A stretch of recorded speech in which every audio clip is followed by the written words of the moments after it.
Hello बच्चों, good morning. मैं आपको कछुआ और खरगोश की कहानी सुनाने जा रही हूँ। कछुआ हमेशा धीरे धीरे चलता था। कछुए की चाल देखकर खरगोश खूब हंसता, उस पर व्यंग कसता। कछुए दादा, तुम किसी की शादी के लिए घर से निकलो तो उसकी वर्षगांठ की दावत खाकर आओ। कछुआ उसके व्यंग सुनकर चुप रह जाता, मगर एक दिन उसने खरगोश से दौड़ की शर्त लगाई। जंगल के सारे जानवर इकट्ठे हो गए। ठीक समय पर खरगोश तेजी से दौड़ा और कछुए से काफी आगे निकल गया। अपनी जीत निश्चित मानकर खरगोश सोचने लगा, अभी कछुआ दादा बहुत पीछे हैं, यहाँ तक तो वह कल ही पहुँचेगा। बहुत धीरे धीरे चलता है। इतनी देर में मैं पेड़ के नीचे बैठकर थोड़ा आराम कर लूं। जब कछुआ पास आता दिखाई देगा तो मैं उससे आगे निकल जाऊंगा और शर्त जीत लूंगा। खरगोश पेड़ की छाया में आराम करने लगा। कछुआ अब भी काफी पीछे था। ठंडी ठंडी हवा के कारण खरगोश को नींद आ गई। जब उसकी आंखें खुली तो उसने देखा कि कछुआ आगे चला गया है और विजय रेखा पार कर मुस्कुरा रहा है। खरगोश शर्त हार गया तो उसका सर से सिर झुक गया। देखा बच्चों, जो लगातार चलते रहते हैं वही जीतते हैं। मेरा नाम सुधा देवी वर्मा है। मैं आपको पंचतंत्र की एक कहानी स्वार्थी से दूरी भली सुनाने जा रही हूँ। एक जंगल में नदी के तट पर एक जामुन का पेड़ था। उस पर एक बंदर रहता था। उसका ना तो कोई मित्र था, ना ही कोई सगा संबंधी। बस अकेला ही उस पेड़ पर अपना समय काटता था और बैठा बैठा नदी की लहरें गिनता रहता था। एक दिन एक मगरमच्छ नदी से निकलकर नदी के किनारे की ठंडी ठंडी रेत पर लेट गया। बंदर भी अकेला बैठा था। उसने मगरमच्छ को देखा तो उसने उसे पुकारा और पूछा, मगर भैया, मुझसे दोस्ती करोगे? क्यों नहीं करेंगे, तुमसे दोस्ती करके तो लाभ ही होगा। कैसा लाभ भैया? इस प्रकार मुझे भी धरती पर पैदा होने वाले स्वादिष्ट फल खाने को मिलेंगे, बहुत आनंद आएगा। क्यों नहीं, देखो ये जामुनों का एक बाग है। मैं अपना पेट भी उन मीठी जामुनों से भरता हूँ। यदि तुम कहो तो मैं तुम्हें भी कुछ जामुन खिलाऊं। हाँ हाँ दोस्त, मैंने भी सुना है कि जामुन बहुत मीठा फल है। बस समझ लो कि आज से हम दोनों पक्के दोस्त हैं। यहीं से बंदर और मगरमच्छ की दोस्ती शुरू हुई। बंदर अपने मित्र को पेड़ से तोड़ तोड़ कर जामुन तो खिलाता ही था, कभी कभी आम, खरबूजे, सेब भी ले आता था, जिसे खाकर मगरमच्छ बहुत खुश रहता था। बहुत से फल मगरमच्छ अपनी पत्नी के लिए भी ले जाता था। उसकी पत्नी उन फलों को खाकर बहुत खुश होती। ऐसे स्वादिष्ट फल नदी में कहाँ थे? एक दिन मगरमच्छ की पत्नी ने अपने पति से पूछा, प्राणनाथ, तुम हर रोज इतने स्वादिष्ट फल कहाँ से लेकर आते हो? बाहर तट पर एक जामुन का पेड़ है। उस पर मेरा एक दोस्त बंदर रहता है, जो हर रोज मेरे लिए ये फल लेकर आता है। बहुत अच्छा है तुम्हारा दोस्त। हाँ प्रिय, ऐसे दोस्त जीवन में बहुत कम ही मिलते हैं। जो बंदर इतने अच्छे और स्वादिष्ट फल खाता है, उसके दिल को खाने में कितना आनंद आएगा। मगरमच्छ की पागल पत्नी के मन में न जाने कहाँ से ऐसी बुरी भावना पैदा हो गई कि उसने अपने पति से कहा, मैं तो अब भी जीवित रह सकती हूँ प्रिय, जब मुझे बंदर का दिल खाने को मिलेगा। अरे भगवान, यह तुम क्या कर रही हो? बंदर बेचारा तो बड़ा नेक प्राणी है।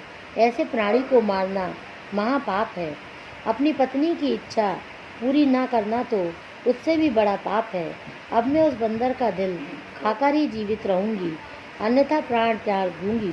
लेकिन मैं अपने मित्र का दिल कैसे निकाल कर ला सकता हूँ?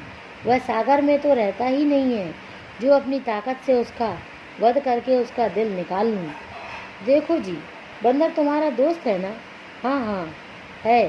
तो फिर उस दोस्त से जाकर कहो कि तुमने मुझे बहुत कुछ खिला पिला दिया है, अब मैं अपने घर पर तुम्हारी दावत करना चाहता हूँ। बंदर तुम्हारी बात मान ही लेगा। एक बार वह सागर के अंदर आ गया तो समझो आपका काम बन गया। फिर वह बचकर कहाँ जा सकता है।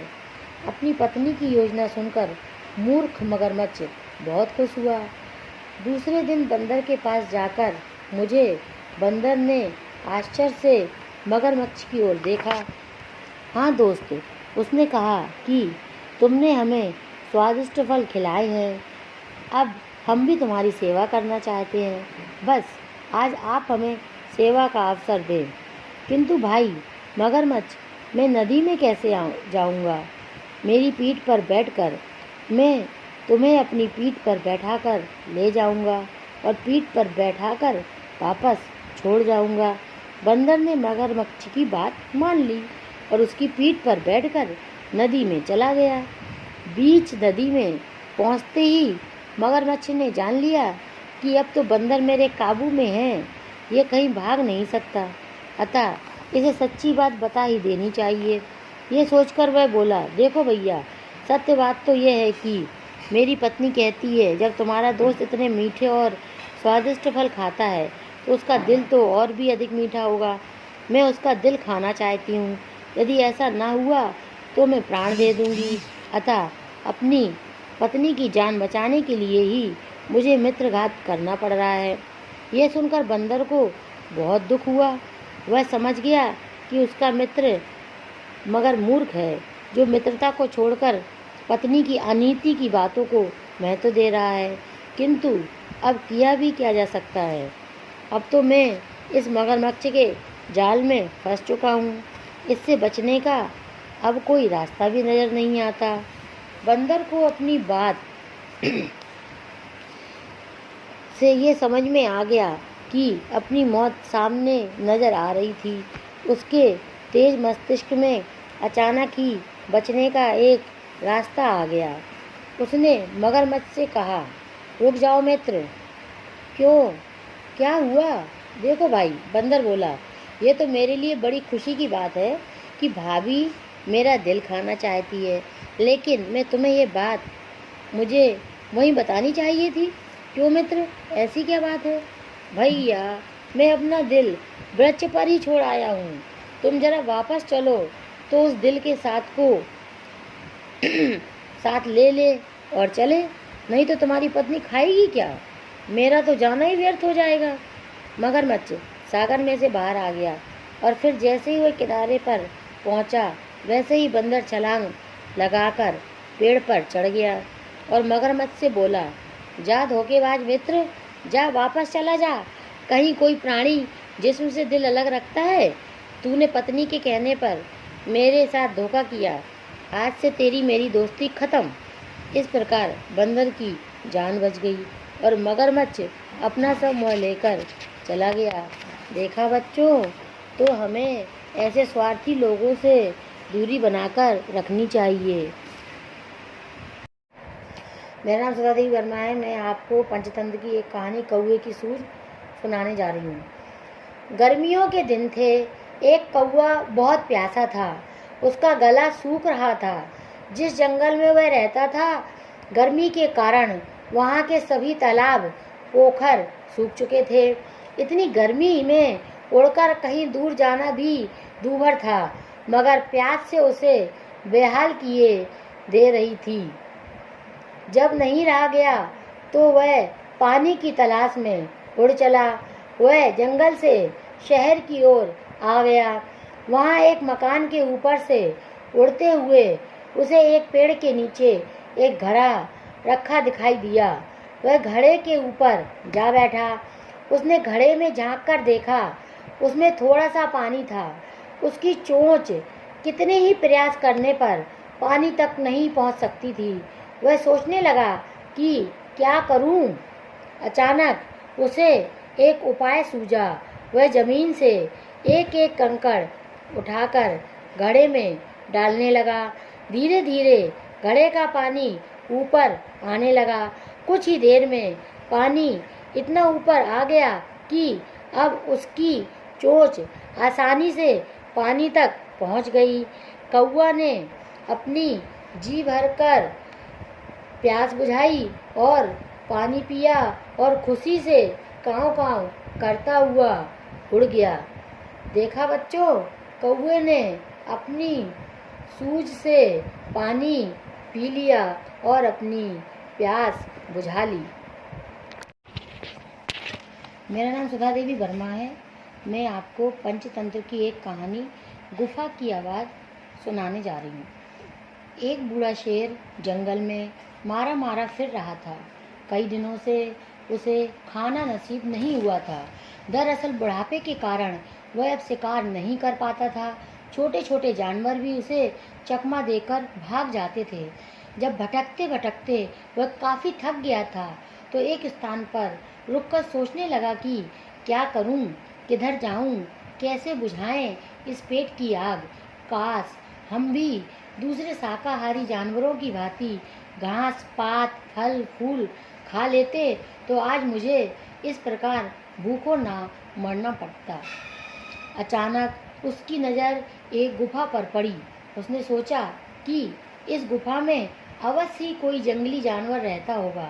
मैं इस गुफा में जाकर बैठ जाता हूँ। जैसे ही जानवर आएगा मैं उसे खाकर अपना पेट भर लूँगा। शेर उस गुफा के अंदर जाकर बैठ गया और अपने शिकार की प्रतीक्षा करने लगा। वह गुफा एक गीदड़ की थी। गीदड़ ने गुफा के करीब आते ही गुफा में जाते शेर के पंजों के निशान देखे तो वह फौरन भाग गया, परंतु संकट सामने देखकर उसने अपना संयम नहीं खोया, बल्कि उसकी बुद्धि तेजी से काम करने लगी कि इस शत्रु से कैसे बचा जाए। और फिर उसकी बुद्धि में नई बात आ ही गई। वह गुफा के द्वार पर खड़ा होकर बोला, ओ गुफा, ओ गुफा, गुफा। जब अंदर से गुफा ने कोई उत्तर ना दिया तो गीदड़ एक बार फिर बोला, सुन रही गुफा, तेरी मेरी ये संधि है कि जब भी मैं बाहर से आऊँगा तो तेरा नाम लेकर तुझे बुलाऊंगा। जिस दिन तुम मेरी यह बात का उत्तर नहीं दोगी तो मैं तुम्हें छोड़कर किसी दूसरी गुफा में रहने चला जाऊंगा। अंदर बैठे शेर ने जैसे ही गीदड़ के मुंह से ये बात सुनी तो वह समझ बैठा कि ये गुफा गीदड़ के आने पर जरूर बोलती होगी। अतः अपनी आवाज़ को भरसक मधुर बनाकर वह बोला, अरे आओ आओ गीदड़ भाई, तुम्हारा स्वागत है। अरे शेर मामा, तुम बुढ़ापे में तुम्हारी बुद्धि इतना भी नहीं सोच पा रही कि गुफाएं कभी नहीं बोलती। कहकर वह तेजी से पलटकर भागा। शेर उसे पकड़ने के लिए गुफा से बाहर अवश्य आया, किंतु तब तक वह चालाक गीदड़ 9-2-11 हो चुका था। उसी समय शेर ने एक जोरदार दहाड़ मारी। उसकी दहाड़ से गुफा तो क्या, पूरा जंगल ही गूंज उठा था। इसी डर से जंगली जानवर अपने अपने घरों से निकलकर दौड़ पड़े। मेरा नाम सुधा देवी वर्मा है। मैं आपको पंचतंत्र की एक कहानी नेकी के बदले नेकी सुनाने जा रही हूँ। एक मधुमक्खी थी। एक बार वह उड़ती हुई तालाब के ऊपर से जा रही थी। अचानक वह तालाब के पानी में गिर गई। उसके पंख गीले हो गए। अब वह उड़ नहीं सकती थी। उसकी मृत्यु निश्चित थी।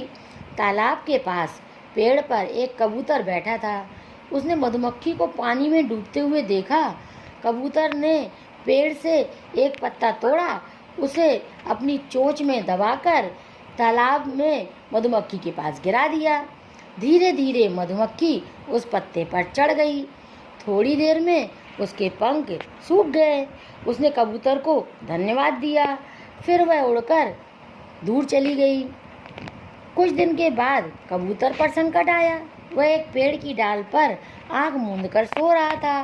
तभी एक बहेलिये ने तीर कमान से उस पर निशाना साधा।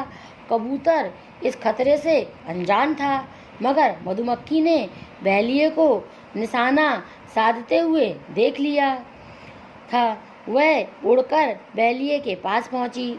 उसने उसके हाथ पर डंक मार दिया। बहेलिया दर्द से चीखने लगा। उसकी चीख सुनकर कबूतर जाग उठा। उसने मधुमक्खी को धन्यवाद दिया। देखा बच्चों, नेकी के बदले नेकी करने से नेकी ही मिलती है। चलो इस